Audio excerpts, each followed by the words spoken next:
Il n'y a que toi, Seigneur, il n'y a que toi. Il n'y a que toi, mon Dieu, il n'y a que toi. Il n'y a que toi, Seigneur, il n'y a que toi.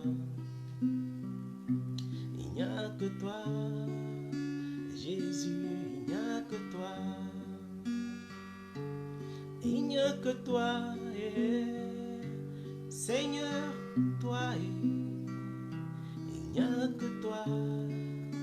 Jésus, il n'y a que toi.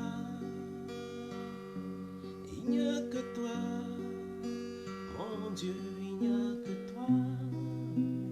Il n'y a que toi. Mon Dieu, il n'y a que toi. Il n'y a que toi.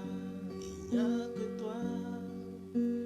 Seigneur, il n'y a que toi. Il n'y a que toi. Jésus, il n'y a que toi. Il n'y a que toi. Seigneur, il n'y a que toi. Il n'y a que toi. Jésus, il n'y a que toi. Il n'y a que toi. Mon Dieu, il n'y a que toi. Il n'y a que toi. Adonai, il n'y a que toi. Il n'y a que toi. Yahweh, il n'y a que toi. Il n'y a que toi. Oh, il n'y a que toi. Il n'y a que toi. Seigneur, il n'y a que toi. Il n'y a que toi. Mon Dieu, il n'y a que toi. Nous avons été interrompus. Alors, j'étais en train de dire, je voudrais continuer ce témoignage pour la gloire de Dieu, qui a pour but d'encourager ces femmes qui n'ont pas d'enfants après plusieurs mois, plusieurs années de mariage. Ce n'est pas facile de vivre cette situation. Et je crois que la situation est encore plus difficile pour le couple. Même si elle est pour les familles, elle est encore plus difficile pour le couple. Davantage pour la femme. Ce témoignage, je l'ai débuté il y a de cela 2 jours. Et je ne l'ai jamais fait sur les réseaux sociaux. Et je le fais véritablement pour la gloire du Seigneur, sur instruction de Dieu. C'est ma vie que je partage. C'est le témoignage de ma naissance que je voudrais mettre à contribution pour la gloire du Seigneur. C'est le témoignage de ma vie, de ma naissance, que je mets à contribution pour la gloire du Seigneur. Alors, la dernière fois, juste brièvement, je disais que mes parents ont fait plusieurs années sans avoir d'enfants. Après toutes sortes de consultations chez les marabouts, chez les devins, les sorciers, toutes sortes de choses étranges que vous pouvez imaginer. Bien évidemment dans les hôpitaux, avec les infirmiers, les médecins et tout ce que tout ce à quoi vous pouvez penser. Il n'y a pas eu de solution. Il n'y a pas eu de solution. Les parents ont dépensé tout ce qu'ils pouvaient pour trouver la solution à ce problème de procréation.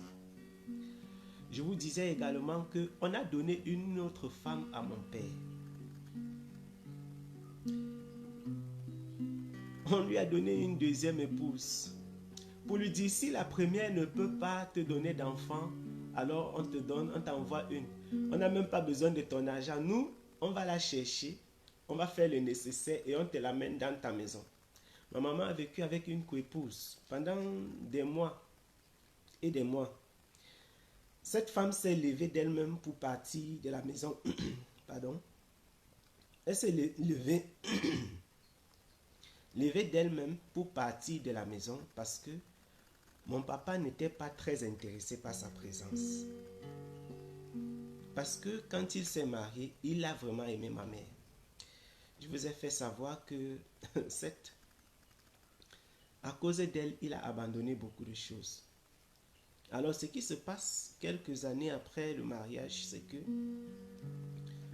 ils se rendent compte qu'ils ont dépensé beaucoup d'argent, ils sont allés chez les marabouts, ils ont souffert. Et ils n'ont pas toujours de solution. À un certain moment, ils ont abandonné. Abandonné de faire des efforts par eux-mêmes pour trouver la solution à un problème que Dieu seul peut résoudre. Alors les parents se sont résolus à cela. À l'époque, ils sont rentrés dans l'église évangélique du Cameroun. Et puis bon, étant comme toute personne qui va à l'église, entre guillemets, vous comprenez ce que je veux dire. Ils se disaient, bon, on s'abandonne à Dieu, on laisse le Seigneur faire. Plus le temps passait, ils s'affermissaient petit à petit. Et donc, le Seigneur a agi à son heure. Je peux vous dire que ma famille, c'est-à-dire la famille de mon papa, ma famille paternelle, a tout fait pour mettre ma mère dehors. Parce que cette femme n'avait pas donné d'enfant à leur frère. Ils ont tout fait pour que mon père puisse chasser ma propre mère du mariage. N'eût été quelques résistances, les sœurs de mon père, quelques sœurs de mon père qui l'encourageaient, qui disaient, bon, on te donne une deuxième femme. Certains étaient prêts à dire, toi, vas-y, on n'a pas besoin de cette femme, on la met dehors. Lorsque ma maman est tombée enceinte, après plus de 8 ans de mariage, il faut le dire, bien aimé, plus de 8 ans de mariage, elle est tombée enceinte. Personne n'a cru. Quand elle est allée dire, je suis enceinte, on a dit, on va voir si c'est un enfant qui va naître. 8 ans de mariage. Plus de 8 ans de mariage. C'était comme si elle était en train de raconter une fable. Elle avait tellement attendu au point où elle-même avait oublié qu'elle était stérile. Je voudrais encourager les femmes qui souffrent à rester devant le Seigneur, à s'attendre au Seigneur. Attendez-vous à Dieu. Attendez-vous à Dieu. Attendez-vous à Dieu. Même si vous avez l'impression que vos prières demeurent vaines, non écoutées, infructueuses, attendez-vous à Dieu. Elle avait souffert plus de 8 ans. Et puis un jour, bam, le Seigneur l'a surpris. Parce qu'en réalité, c'est de ça dont il est question. Le Seigneur l'a surpris. Quelle grâce, quelle joie, quel privilège, quel bonheur. Elle était enceinte. Quand elle est enceinte, sa famille, naturellement, voit ça comme une histoire étrange. Elle a mené sa grossesse. Sa grossesse s'est passée normalement, comme toutes les grossesses. Et je puis vous dire, à l'époque, mon papa et ma maman, parce que elle était enceinte, on est allé la laisser. Je suis de l'Ouest Cameroun. La famille de mon papa a demandé, ok, il faut que tu ailles laisser la femme chez une femme de la famille. Donc, ils sont allés chez la nièce de mon papa laisser ma mère parce que c'est là-bas qu'elle devait donner naissance. Donc, la ville où je suis né, qui s'appelle Fumbot. Et elle a vécu là pour le reste de la grossesse. Mon papa, lui, il était à Douala, il se battait. Au moment de l'accouchement, je vais vous raconter aussi l'accouchement qui était terrible. Terrible. L'accouchement s'est passé de façon tellement difficile. À l'époque, il n'y avait pas de téléphone. Je ne suis pas né en 2001. Il n'y avait pas de téléphone. Et donc, si tu envoyais une lettre de Fumbot, qui est à l'ouest du Cameroun, pour Douala, il fallait compter au moins 3 semaines, 2-3 semaines. Au moment où ma maman devait accoucher, elle a eu des complications d'accouchement. Et on a demandé à ma tante qui devait suivre la femme, ma tante qui a amené ma maman à l'hôpital, on lui a demandé de choisir entre la femme et l'enfant. Vous vous imaginez un peu, après avoir fait plus de 8 ans de mariage, une femme tombe enceinte, mais au moment d'accoucher, elle a tellement de difficultés, de complications, au point où on demande à l'accompagnante de la patiente de choisir. S'il faut choisir, madame, qui allez-vous choisir? Ce garçon qui va naître ou bien la maman? Ma tante, et ça c'est, je vous dis des paroles que ma tante elle-même a dites, le témoignage qu'elles m'ont fait.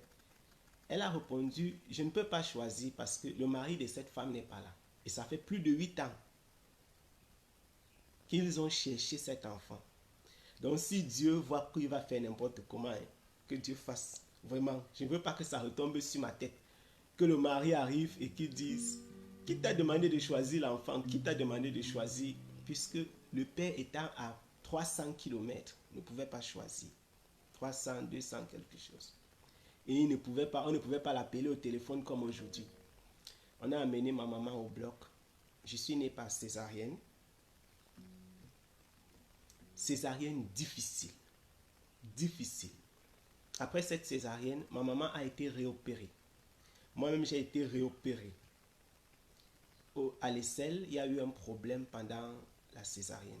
Vous imaginez, ce n'était pas la médecine que nous avons aujourd'hui, ni la pharmacie d'aujourd'hui, des conditions assez compliquées à l'époque. Je suis né par césarienne.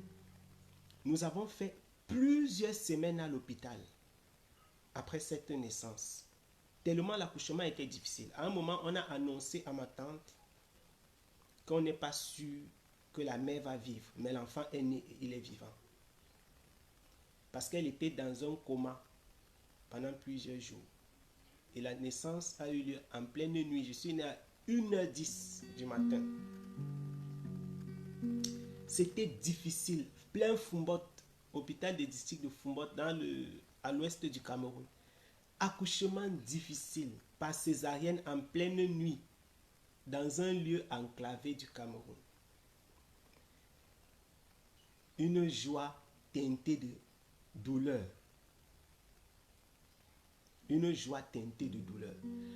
Ma tante, à l'extérieur, ne faisait que prier, espérant que le Seigneur bénisse la chose et que ma maman puisse se réveiller. C'est une tristesse terrible lorsqu'il faut perdre la maman pour avoir l'enfant. Mais par la grâce du Seigneur, ma maman s'est réveillée. Elle a eu tellement de difficultés à cause de cette grossesse. Tellement. Elle a vécu, elle a survécu. Le Seigneur l'a épargnée. Le Seigneur l'a gardée. Elle a subi une deuxième opération chirurgicale. J'ai également subi une opération à l'aisselle gauche qui était dû à un problème qui s'est posé pendant la première césarienne et tout. Et je puis vous assurer, par la grâce du Seigneur, je suis vivant, par les bontés de Dieu. Ma maman encore est vivante à l'heure où je vous parle. Je suis son premier enfant. Elle en a eu un autre. C'est un témoignage. Chaque fois qu'elle m'a parlé de cette situation, elle a fait dans les larmes. Le martyre qu'elle a subi parce qu'elle n'avait pas d'enfant est indicible. Ce qu'elle a subi comme raillerie de ses amis de jeunesse, d'enfance, les amis perdus, la famille qui te rejette de ton propre côté et dans la belle famille, c'est quelque chose d'incroyable. Chez les Bamileke, les personnes qui aiment le grand nombre d'enfants, c'était difficile, c'est douloureux. Je peux mesurer la douleur quand quelqu'un me dit je n'ai pas d'enfant. Parce que j'ai vu, moi, maintes fois ma propre mère pleurer en me racontant cette histoire. Et donc, j'encourage et je prie particulièrement pour les femmes qui n'ont pas d'enfants. Je voudrais prier pour vous. Je voudrais vous encourager à ne pas baisser les bras. Ne vous laissez pas décourager. Que personne ne vous dise, le Dieu vers qui vous vous êtes tourné ne pourra rien faire contre vous, ne pourra rien faire pour vous. Que personne ne vous fasse croire que Dieu vous a abandonné. Dieu n'a pas oublié ta situation. Dieu n'a pas oublié que tu es stérile. Je voudrais aussi lancer un appel aux hommes, aux maris, aux époux de ces femmes qui souffrent. Lorsqu'un couple est stérile, les femmes souffrent tellement. On a tendance à faire comme si c'était le problème de la femme, toujours. Dans certains cas, dans certaines situations cliniques, c'est la femme qui effectivement qui a le problème. Je veux dire, qui porte le problème sur le plan clinique. Mais ce n'est pas toujours le cas. D'ailleurs, les preuves scientifiques démontrent que la répartition est égale. C'est-à-dire, la répartition sur le plan scientifique est égale entre les hommes et les femmes. Donc, les femmes ne sont pas plus coupables dans les cas de stérilité que les hommes. Et vice-versa. La répartition est égale. Donc, on a d'une part le nombre de femmes qui portent le problème. Et le nombre d'hommes est pareil. On a 40% chez les femmes, 40% chez les hommes et 20% des causes indéterminées. Donc, je voudrais vous assurer, vous les hommes, que ce n'est pas quelque chose de facile. Supporter une femme qui pleure, qui souffre dans son cœur parce qu'elle n'a pas d'enfant. C'est un devoir que nous devons savoir prendre à cœur. Quand vous êtes époux d'une femme qui n'a pas enfanté, que ce soit elle qui ait le problème clinique ou que ce soit vous, sachez que dans tous les cas, la femme souffre plus. La famille de l'homme a tendance à oublier même que leur frère peut être malade. On a tendance à déposer tout ce fardeau sur les faibles épaules de cette femme. Et la parole du Seigneur nous déclare, 1 Pierre chapitre 3, il dit que la femme doit être traitée avec délicatesse parce qu'elle est le sexe faible. Ce n'est pas nous qui avons inventé en tant qu'homme pour dire que la femme est un sexe faible. La femme est délicate, elle est aussi facile à affaiblir et dans ces conditions-là, elle a besoin d'être entourée, besoin d'être soutenue. C'est tellement difficile. En tant qu'homme, il faut prendre à cœur cette situation. Comme Isaac, la parole du Seigneur nous déclare dans le livre de Genèse que Isaac a su que sa femme était stérile. Dans Genèse au chapitre 21, chapitre 25, verset 21, quand Isaac a su que sa femme était stérile, il a prié le Seigneur. La Bible déclare que Isaac a invoqué Dieu et Dieu a donné un enfant à sa femme. Isaac n'est pas resté dans son coin pour dire, bon, c'est le problème de ma femme. Accuser. Il y a des hommes qui ont le courage d'accuser leur femme. Parce que, dit-on, ils s'attachent aux paroles qui sont lancées par la femme. Toi, c'est toi le problème. Dans une situation de stérilité, on ne dit pas femme stérile, homme stérile. On parle de couple stérile. Lorsque vous vous mariez, il n'y a plus d'affaire d'homme et de femme. Un couple stérile est un couple stérile. Que la faute vienne de l'homme ou de la femme, c'est un couple stérile. Parce que l'homme et la femme ensemble font un. On ne dira donc pas, je me suis marié avec une femme stérile, c'est pourquoi je n'ai pas d'enfant. Non, votre couple est stérile. Alors, le combat sur le plan spirituel doit se mener ensemble, à genoux, dans la prière. impossible d'envisager faire autrement. Le premier problème, l'un des obstacles les plus évidents que nous observons dans la société, c'est que dans les situations de stérilité, on part en rang dispersé. L'homme cherche à savoir si c'est lui le problème pour accuser la femme. La femme cherche à savoir, est-ce que c'est moi le problème pour accuser le mari? Et donc, dans la prière, comment allez-vous envisager la prière en rang dispersé? Comment? Si vous allez vous mettre ensemble à genoux, les mains arrêtées, et puis, pendant que vous êtes en train de prier, l'homme est en train de dire, la femme que tu m'as donnée est stérile. Ou la femme est en train de dire, l'homme que tu m'as donné, c'est à cause de lui, je n'ai pas d'enfant. C'est un problème qui s'affronte ensemble. Ensemble. Sans baisser les bras, sans jamais se décourager. Il faut croire que Dieu est capable de donner des enfants, même aux femmes qui n'ont jamais porté, qui n'ont jamais saigné. Vous avez suivi le témoignage de la femme qui est, je crois, elle doit être au Burkina. Cette dame qui a enfanté, elle n'a pas d'utérus. Donc elle n'a jamais saigné, elle n'a jamais connu de menstruation. Elle n'a jamais connu de menstruation. Je vais publier le lien de son histoire tout à l'heure, plaise au Seigneur. C'est un témoignage émouvant, réconfortant, encourageant. Pour toutes les femmes qui n'ont pas d'enfants, je voudrais vous encourager à ne pas baisser les bras. Pour tous les hommes qui n'ont pas d'enfants, je voudrais vous encourager à ne pas baisser les bras. Au couple, je vous en supplie par les compassions de Jésus-Christ. N'ayez pas plus de regard vers la culpabilité que vers le Seigneur qui est capable de résoudre votre situation, de résoudre votre problème. Ne regardez pas qui est coupable. Ne cherchez pas qui accuser. Tournez-vous vers celui qui peut résoudre le problème. Que l'homme ne dise pas c'est le problème de la femme et que la femme ne dise pas c'est le problème de mon mari.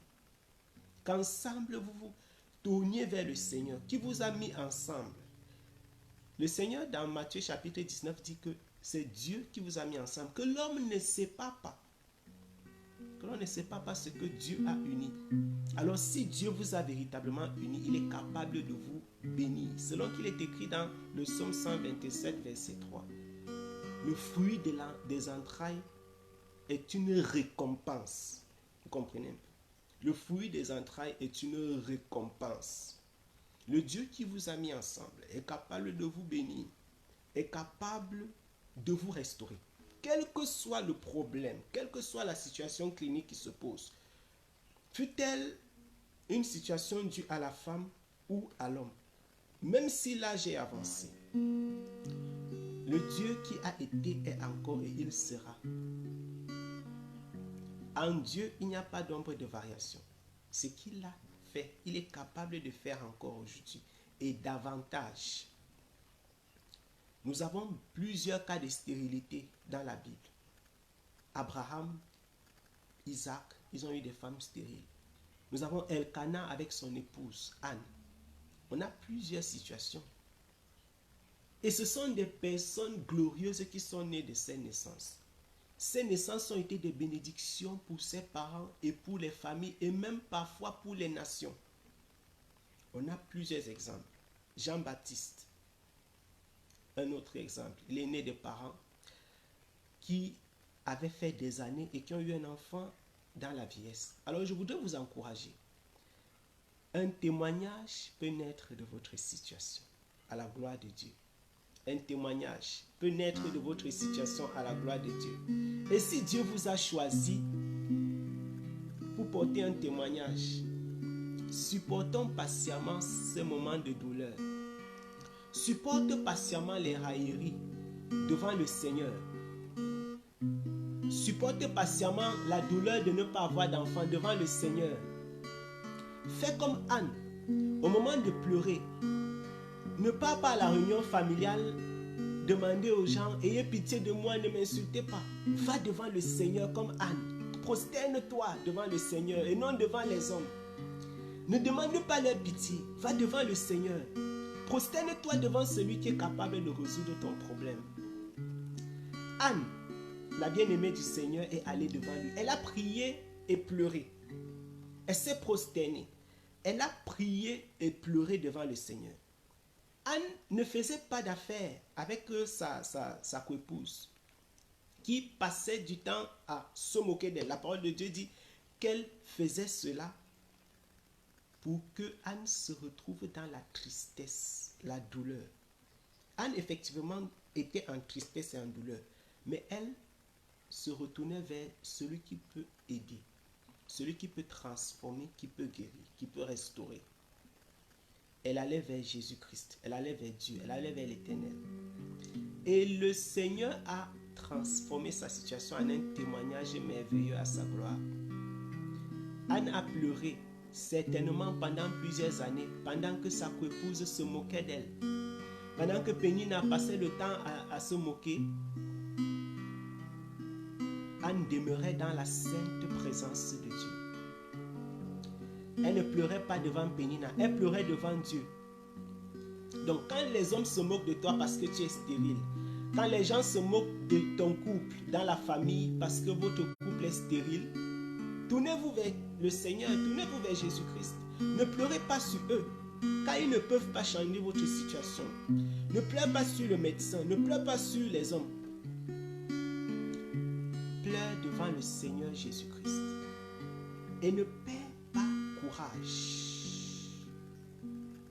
Ne perds pas courage.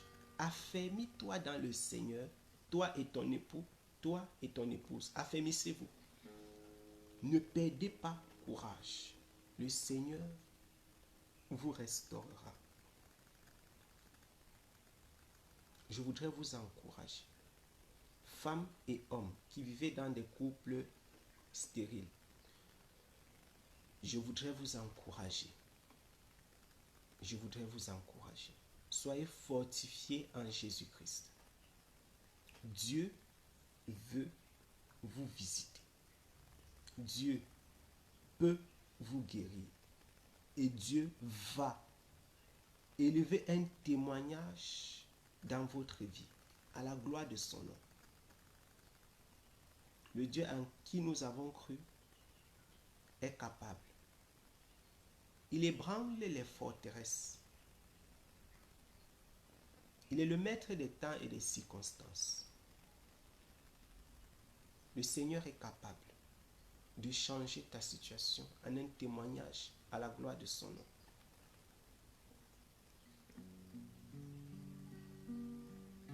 Crois en Jésus-Christ. Crois en Jésus-Christ. Marie et sa sœur avaient dit au Seigneur, si tu avais été là, mon frère ne serait pas mort. Jésus n'a pas disparu de ta situation. Le Seigneur t'observe chaque jour, à chaque instant, comme il a été avec Job depuis le commencement jusqu'à la fin, de sa douleur, de ses douleurs, de sa souffrance, de son épreuve. À chaque instant, Dieu est avec toi. Dans cette situation de manque, de pleurs, de tristesse, à chaque instant, le Seigneur est avec toi. À chaque instant, il ne t'a jamais abandonné. Quand elle a dit, si tu avais été là, non, le Seigneur n'a jamais été absent. Jésus-Christ lui a répondu, ne t'ai-je pas dit que si tu crois, tu verras la gloire de Dieu? Si tu crois, tu verras la gloire de Dieu. Tu te lèveras toi aussi pour faire un témoignage, pour élever son nom, pour glorifier son nom. Tu diras toi aussi, Seigneur, tu as parlé, j'ai entendu. Maintenant, j'ai vu. Comme Job le déclara au chapitre 42. Mon oreille avait entendu parler de toi. Maintenant, mon œil a vu. Mon œil a vu. Je voudrais vous encourager, bien-aimés, à vous affermir en Jésus-Christ. Il n'y a pas de situation qui soit impossible à celui-là qui a établi les cieux au-dessus de la terre, qui pèse les vents et place les limites à la mer. Je voudrais vous encourager, quelles que soient les circonstances, les vents défavorables, les railleries et les douleurs, abandonnez-vous à Jésus-Christ de Nazareth. Tu auras un enfant, un témoignage pour la gloire de son nom. Tu auras un enfant, un témoignage pour la gloire de son nom. Crois en Jésus-Christ. Crois en Jésus-Christ. Et ton couple et ta famille témoignera. Ceux qui se sont moqués viendront voir de leurs yeux que le Seigneur t'a visité. Ceux qui se sont moqués viendront voir de leurs yeux que le Seigneur t'a visité.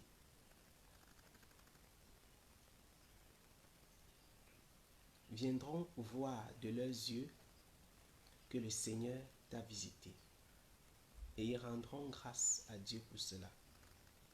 Soyez abondamment bénis en Jésus-Christ.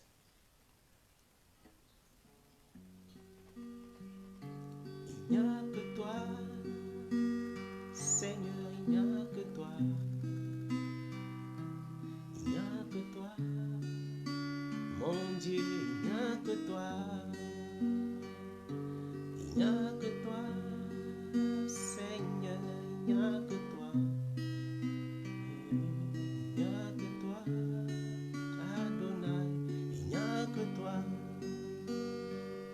Il n'y a que toi, Seigneur, il n'y a que toi. Il n'y a que toi, mon roi, il n'y a que toi.